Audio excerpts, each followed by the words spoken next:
ทุกพี่น้องเอ้ยมาเบิ่งบรรยากาศยามค่ำคืนพี่น้องมาเบิ่งลูกๆหลานๆลินน้ำกันโอ้ยพี่น้องเอ้ยใกล้สงกรานต์และตอนนี้เพิ่นก็สิได้จัดงานบุญบั้งไฟบุญมหาเวทมาเบิ่งสถานที่เพิ่นจัดงานพี่น้องมาเบิ่งต้นดอกไม้เพิ่นย่องทางวัดบ้านพุนม่วงเมืองจำพรแขวงสะหวรรณเขตพี่น้องว่าสวยสดงดงามซำใดพี่น้องมื้อนี้บ่าวคำผงจะพาพี่พาน้องมาชมพี่น้องอากาศสบายดีพ่อแม่พี่น้องทุกคนและ FC ทุกคนที่เข้ามาเบิ่งมาชมยินดีต้อนรับเข้าสู่ช่องบ่าวคำผงบ้านนาคือเก่าคือเดิมพี่น้องมื้อนี้ก็มาอยู่ที่บ้านพุนม่วงเมืองจำพรแขวงสะหวรรณเขตพี่น้องเลยอันมื้อนี้เอาหลานมาป้อนพี่น้องเพราะว่ามาซ้อมใกล้บุญเลยพี่น้องใกล้บุญนะเป็นบุญผาป่าบุญมหาเวทในมื้อวันที่11แต่พี่น้อง11มื้อวันที่12เป็นบุญ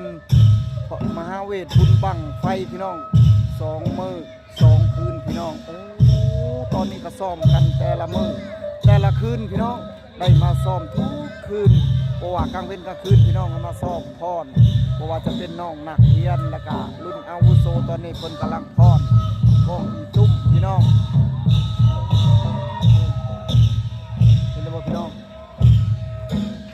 มาได้พี่ๆน้องๆเอามาเที่ยวบุญเที่ยวงานพี่น้องเอ้ยมาร่วมทำบุญทำทานนำกันเลยพี่น้องเด้อขับเป่าคำพงเพราะว่าเป่าคำพงเมื่อนี้กันจักหน่อยก็สิได้กลับบ้านแล้วเพราะว่าเอาหลานมาพรก่อนพี่น้องมาซ้อมก่อนใกล้บุญเลยพี่น้องเลยอีกบุญเลยพี่น้องมาเบิ่งบรรยากาศกะคนก็ยังบ่หลายพอพิลึกเดินค่ำคืนนี้มาเบิ่งสถานที่เพิ่นจัดสวยสดงดงามพี่น้องถือว่าสุดยอดเลยทุกคนอย่าลืมอย่าพลาดพี่น้องเลยอันนี้ก็จะพาทุกคนไปเบิ่งนำกันว่าเพิ่นพรหรือยังทุกคนนักเรียนเพิ่นพรแล้วพี่น้องตอนนี้รุ่นอาวุโสเพิ่นพรกองอีตุ้มพี่น้องเลยโอ้ยบ่ทันรุ่นน้อยเพิ่นพรพี่น้องเลยมือใหม่พี่น้องอีกบ่ดนเลยพี่น้องแน่นอนมวนแน่นอนพี่น้องปีนี้ถือว่าอลังการสุดๆเลยปีนี้อ๋อป้าตุกพี่น้องเอ้ยมาเบิ่งบรรยากาศยามค่ำคืนพี่น้องมาเบิ่งลูกหลานๆลินน้ำกันโอ้ยพี่น้องเอ้ยใกล้สงกรานต์และตอนนี้เพิ่นก็สิได้จัดงานบุญบั้งไฟบุญมหาเวทมาเบิ่งสถานที่เพิ่นจัดงานพี่น้องมาเบิ่งต้นดอกไม้เพิ่นย่องทางวัดบ้านพุนม่วงเมืองจำพรแขวงสะหวรรณเขตพี่น้องว่าสวยสดงดงามซำใดพี่น้องมื้อนี้บ่าวคำผงจะพาพี่พาน้องมาชมพี่น้องในค่ำคืนมื้อนี้พาหลานน้อยมาฟ้อนพี่น้องเอ้ยโอ้สวยสดงดงามหลายพี่น้องเอ้ยป้าตัวพี่น้องสีขนาดซำใดพี่น้องเพื่อจะถึงมือโอ้ยพี่น้องเอ้ยถือว่าสุดยอดมาเบิ่งทางลูกทางหลานเนาะก็พากันดินน้ำยามกลางคืนนะพี่น้องอันนี้ทางวัดกับบ่มีคนนอกมื้อนี้แต่ว่าบ่าวคำผงได้พาหลานน้อยมาฟ้อนเป็นน้องนักเรียนพี่น้องเพื่อซ้อมสิได้ฟ้อนมือบุญเลยพี่น้องเอ้ยโอ้การประดับประดาพี่น้องมาเบิ่งถือว่าทางวัดนี่เต็มไปเบิดพี่น้องบ่ว่าทางเทิงบ่ว่าทางลุ่มเพิ่นแต่งเครื่องประดับประดาแบบสวยสดงดงามพี่น้องเอ้ยโอ้ยพี่น้องอย่าลืมเด้อพี่น้องเด้อมาเที่ยวมาชมมาเบิ่งนำกันเฉพาะปีนี้พี่น้องเพิ่นจัดแบบอลังการสุดๆเลยพี่น้อง2 มื้อ2 คืนพี่น้องเอ้ยก็มีทั้งบุญผาป่าและก็บุญมหาเวทพี่น้องโอ้ทุกคนเลยทั้งนี้เป็นเต้นจะพาทุกคนพาเลาะเบิ่งสถานที่นะทุกคนที่เพิ่นเกียมจะจัดเลยพี่น้องอันนี้เป็นบรรยากาศยามกลางคืนเด้อพี่น้องเด้อวันนี้จะพาไปเบิ่งทางนี้อีกพี่น้องว่าเพิ่นเฮ็ดหยังพี่น้องโอ้เพิ่นกำลังแต่งทุกคนเครื่องแบบซอดอกไม้นะทุกคนที่จะย่องบรรดาแขกบรรดาท่านผู้มีเกียรติมาเพิ่นก็สิได้ต้อนรับแบบว่าให้เกียรติเพิ่นนะทุกคนโอ้ สวยสดงดงามเลยทุกคนทางอาจารย์เพิ่นได้นี่แหละทุกคนเอ้ย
เขาได้คืองามแท้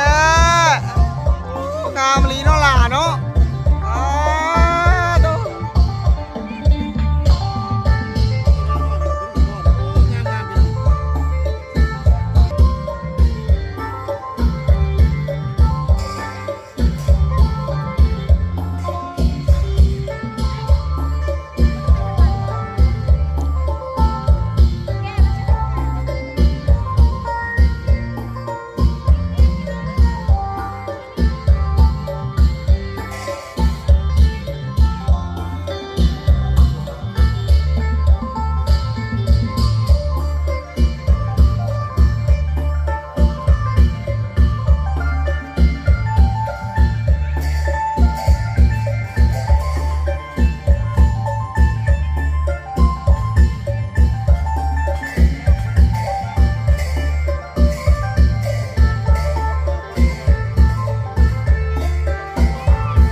เพิ่นในพี่น้องเอ้ยเพิ่นกำลังแต่งโซดอกไม้ทุกคนกำลังย่องถือว่าต้อนรับแขกนะบรรดาแขกที่มีเกียรติเพิ่นมาร่วมงานกับเพิ่นสิได้ตั้งย่องทุกคนถือว่าสิได้ให้จัดให้สวยสดงดงามเฉพาะบุญบ้านพ้นม่วงปีนี้พี่น้องเอ้ย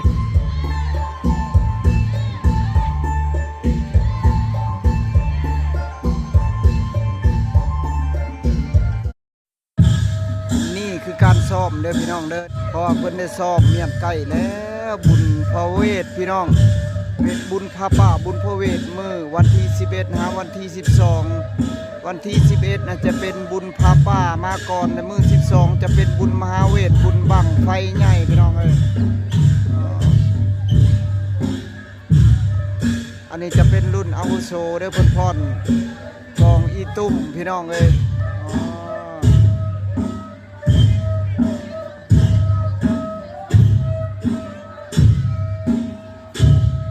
แต่ว่าขบวนพรรุ่นน้องนักเรียนหันเพิ่นพรแล้วพี่น้องเอ้ย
อันนี้คือการซ้อมเด้อพี่น้องเด้อ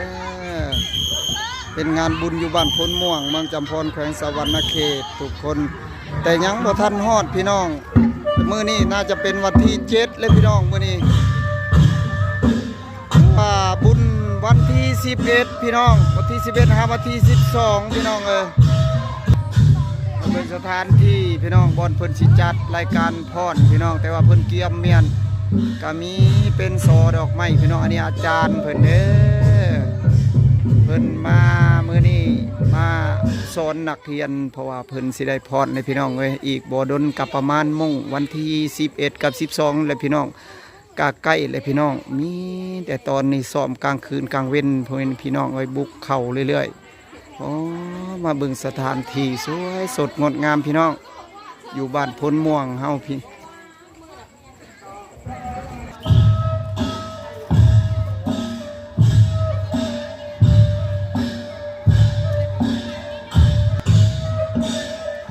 ก็บ่มีคนหรอกพี่น้องเลยเพราะว่าคนก็ลงบ่หลายเพราะว่ายังบ่ทันฮอดมือบุญยังคันว่าก็ไกลเติบเด้อพี่น้องวันที่7มื้อนี้เพื่อสิฮอดวันที่11วันที่12พอวันที่11นั่นพาป่าสิมาทอดทานก่อนพี่น้อง และก็มื้อ12ก็จะเป็นบุญมหาเวทบุญบั้งไฟเป็นบุญใหญ่พี่น้องปีนี้ถือว่าเพิ่นจัดอลังการพี่น้องอยู่บ้านพลม่วงพี่น้องเอ้ยโอ้ยมาเบิ่งมาเชียร์นำกันพี่น้อง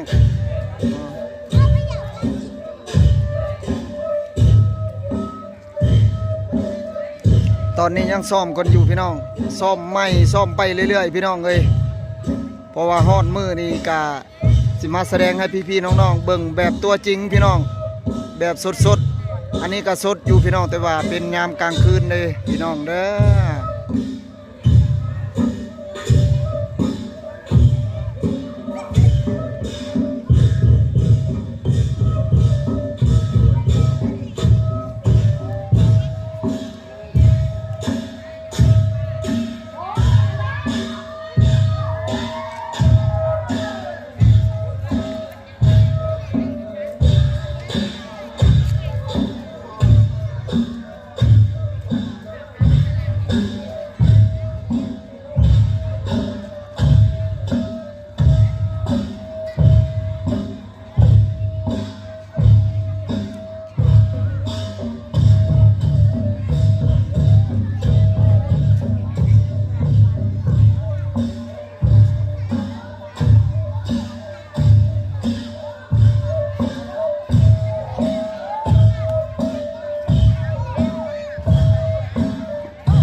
มาพรในบ้านไกลพี่น้องเลย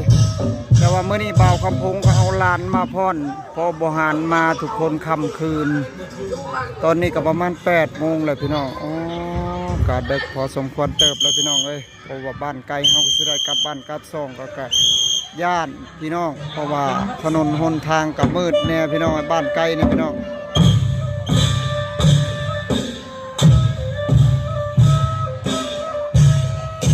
มาเบิ่งเพิ่นประดับประดาย่องพี่น้องเลยโอ้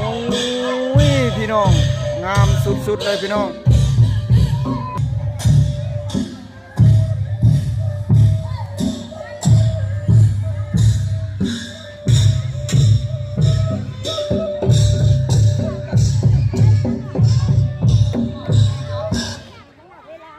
ถือว่าการประดับประดาในกาบรายธรรมดาพี่น้องเลยก็มีต้นไม้แบบสวยสดงดงามมีดอกไม้แบบสวยๆพี่น้องตอนรับพี่ตอนรับน้องเขามาทำบุญทำทานเฉพาะพี่นี่และบุญมหาเวทพี่น้องเอ้ยโอ้ยหลายคู่หลายคนก็ปลื้มใจเลยทุกคนสิได้มาห่วมบุญห่วมงานทำทุนบุญทำทานพี่น้องก็สุขกายสุขใจพี่น้องมาเบิ่งโอ้พี่น้อง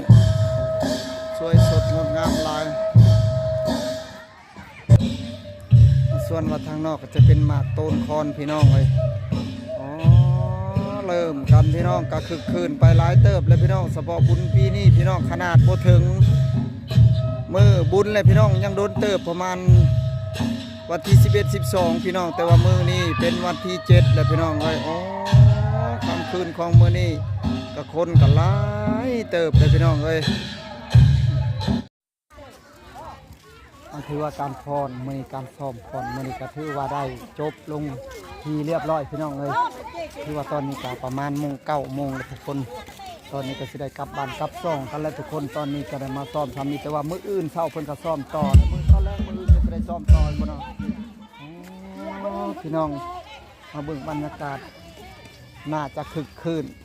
ทุกคนนับมือแต่ละมือทุกคนมื้อนี้คนซ้ำนี่มื้ออื่นจะหลายกว่านี้ จะได้กลับบ้านกลับซ่องกันมาแล้วทุกคนถือว่าคลิปมาเฮานี่ก็สิได้จบซำนี้ก็เด้อพี่น้องเด้อ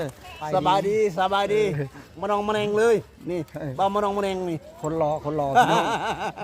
สบายดีสบายดี เออ ทุกคน มานำกันพาหลานมาพรมื้อนี้พี่น้องเอ้ย